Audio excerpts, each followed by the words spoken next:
नमस्कार, मैं अमित त्यागी रफ्तार मीडिया सैटेलाइट चैनल से। आज हम जयपुर की एक प्रसिद्ध जगह राज मंदिर में हैं और ये राज मंदिर का नाम अगर हम बोलते हैं तो सभी के यहाँ तक विदेशों में भी राज मंदिर का नाम है।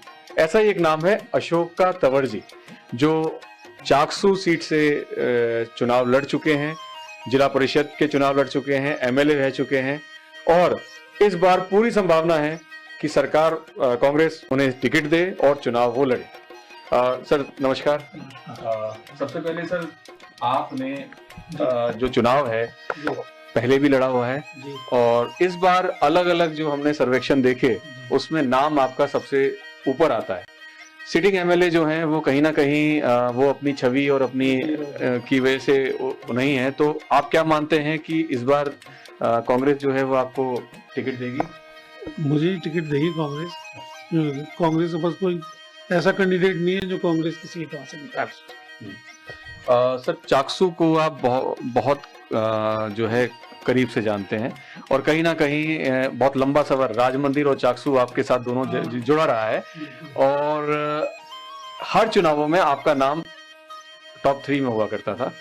इस बार जो चुनाव है वो सरकार अपनी पॉलिसियों पे काम करते हुए आपके साथ कर रही है और सिटिंग एमएलए की जो कमियां हैं उस वजह से वो जो वोटर है वो आपकी तरफ जा रहा है।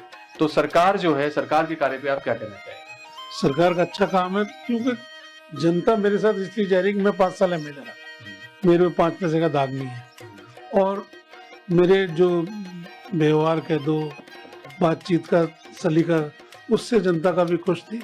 मैंने कभी किसी को निराश नहीं किया। सही काम लेके आया तो मैंने किया। बीजेपी के जो आदमी भी आया ना मेरे पास काम लेके, तो भी मैंने किया। इस बार जो है वो आम जनता को कांग्रेस सरकार ने महंगाई राहत कैंप से बहुत बड़ा जो है उपहार दिया और कहीं ना कहीं बीजेपी भी इससे डरी और 200 रुपए जो है सिलेंडर पे कम की। तो आप इसके बारे में क्या कहें? बिल्कुल सही है, डरी हुई है बीजेपी।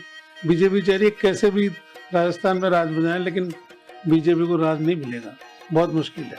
क्योंकि गहलोत जी ने इतनी योजनाएं दे दी, इतनी काम कर दिए लोगों के कि बाकी नहीं रहा कुछ। आपके जो विधानसभा सीट है उसमें बीजेपी के क्या हाल है? बीजेपी का ये हाल है, 3 लोग चुनाव लड़ना चाहते हैं, मैं बिल्कुल खुल के बोल रहा हूँ। वो तीनों का ये है कि भाई अगर अशोक तंवर जी को टिकट मिला तो मैं तो नहीं लड़ूँ। वो कहता मैं नहीं लड़ूँ, वो कहता मैं नहीं लड़ूँ, क्योंकि चुनाव जिताने वाला ही मैं हूँ बीजेपी को। अगर मैं इंडिपेंडेंट खड़ा हूँ तो बीजेपी 3 चुनाव जीते ही नहीं। आपने ये कहा कि जब आप एमएलए से इंडिपेंडेंट बने तो कांग्रेस के वोट छट गए और आप टॉप 3 में रहे। अगर आप कांग्रेस में आ जाते हैं तो कांग्रेस के वोट और आपके वोट मिला के कहीं ना कहीं ये फर्स्ट नंबर की एक जुगाड़ बनता है। जैसे मैं आज के डेट में पर्सनल वोट मेरा चाकसू में 50,000 मान के चलता हूँ पर्सनल, और 30 से लेके 40,000 के बीच कांग्रेस का वोट मान के चलता हूँ, टिकट मिलता है तो इस 90 लाख वोट को कहाँ कवर करेगी बीजेपी? सर, योजनाएं बहुत चलाई हैं कांग्रेस ने, जैसे चिरंजीवी योजना है जो पूरे देश की सबसे जानी मानी योजना है। 25 लाख तक का इंश्योरेंस सरकार देती है और सरकार और गहलोत जी की जो योजना है उसके बारे में आप क्या कहते हैं? गहलोत जी ने बहुत बढ़िया काम किया है। 25 लाख जो फ्री किया है इलाज। पहले आदमी बीमार हो जाता 4 बार सोचता था, अगल बगल के आदमी के जाता था यार पैसे देते बात पड़े हैं तो मेरी जमीन रख ले। तो उस चीज से गहलोत जी ने मुक्ति दिलाई है, ये बहुत बड़ी बात है। इसको कभी किसी ने सोचा नहीं, ये गहलोत जी की कोई अंदर की भावना थी या ठेस थी, उससे उन लोगों को राहत दिलाई। महंगाई राहत कैंप के अलावा बिजली की जो समस्या है वो कम की है। इसके अलावा सिलेंडर, मतलब उन्होंने गहलोत जी ने मोदी जी को भी जो है वो कहीं ना कहीं मजबूर कर दिया कि वो भी सिलेंडर के दाम कम करें। तो इससे लगता है कि जनता को महंगाई से जो है वो राहत मिलनी होगी। तो कांग्रेस सरकार के आती, अगर आपके हिसाब से कांग्रेस सरकार दोबारा रिपीट करती है तो क्या जनता को ये महंगाई राहत कैंप हमेशा बना रहेगा? 100% महंगाई से राहत मिलेगी, इसलिए कि गहलोत जी ने किए 500 रुपए और बीजेपी ने 200 रुपए किए। तो इससे आप मन देख लीजिए कि कांग्रेस का मन क्या है लोगों के प्रति। भाई लोगों को कांग्रेस देना चाहती है। अब ये तो बिजनेसमैन है, मोदी जी तो ना आगे नाथ ना पीछे जेवड़ा। इनको ये पता नहीं कि पत्नी के लिए कुछ लाना है, बच्चों के लिए कुछ लाना है, इनको पता ही नहीं है। जिसको जो घर चलाए उसको पता है ना। जो आदमी अपनी पत्नी को नहीं रख पा रहा अपने साथ, वो क्या करेगा बताओ, उसको पता ही नहीं है तेल नून लकड़ी का भाव। इसलिए वो तो मस्त है, अपने नए नए कपड़े पहनता है, रैश करता है, विदेशों के दौरे कर रहे हैं। आप ये देखो कि लाल बहादुर शास्त्री जी के पास 3 ड्रेस हुआ करती थी या 4 हुआ, और कुर्ता फट जाता था तो वो उस कुर्ते को सर्दी के लिए रख लेते, कोट के नीचे पहन लूंगा। ये तो लाखों के सूट पहन रहा है। अरे भाई तूने अपने जमाने में पहने थे क्या, बचपन में पहने थे क्या? तो मैं इस बात से बड़ा खिलाफ हूँ। पहनो अपने जेब से खर्च करके पहनो, तो सरकार के पैसे से कर रहे हैं, कौन सी बड़ी बात कर रहे हैं। सर अभी चुनाव समिति की जब चुनाव समिति आपकी बैठी तो जो सिटिंग एमएलए हैं सोलंकी जी की, उनके खिलाफ जो है वो बहुत नारेबाजी हुई। तो आपको क्या लगता है कि जनता में उनका विरोध है? जनता में 100% विरोध है।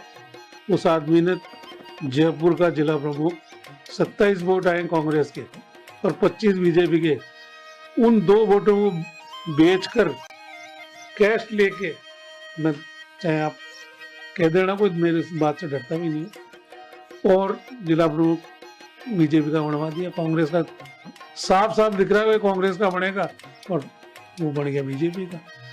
उन्होंने कैश पैसे लिए, उस आदमी ने कैश पैसे, और उसकी रिकॉर्डिंग भी है। ये आप बहुत बड़ा आरोप लगा रहे हैं सर। हाँ बिल्कुल बिल्कुल लगा रहा हूँ मैं। वो पूनिया जी से मिले हैं एक होटल में, वहाँ जाके इनकी डील हुई है। उसके बाद में फिर राजेंद्र राठौड़ से भी मिले हैं वो, फिर इनकी डील हुई आपस में। उसके बाद में जिला प्रमुख जयपुर बीजेपी का बना है, तीनों प्रधान बीजेपी के बने हैं चाकसू में। जबकि मेरे जमाने में प्रधान कांग्रेस का, चेयरमैन नगर पालिका कांग्रेस का, मेरे जमाने में दूसरा बनने ही नहीं दिया मैंने बीजेपी को। अशोक जी ने ये बहुत बड़ा आरोप लगाया है कि कांग्रेस के प्रति वफादारी में कहीं ना कहीं जो सिटिंग एमएलए हैं वो कमजोर रहे, है ना। और आज जनता में भी उनका विरोध जो है वो इसी वजह से है।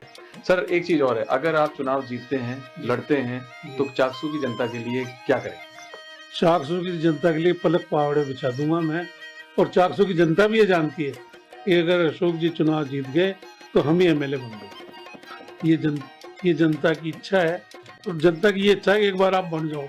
आज 90 साल के बुजुर्गों से मैं मिलता हूँ कि एक बार था ना एमएलए देख चाहूँ, ये सीधे बट सुन लो।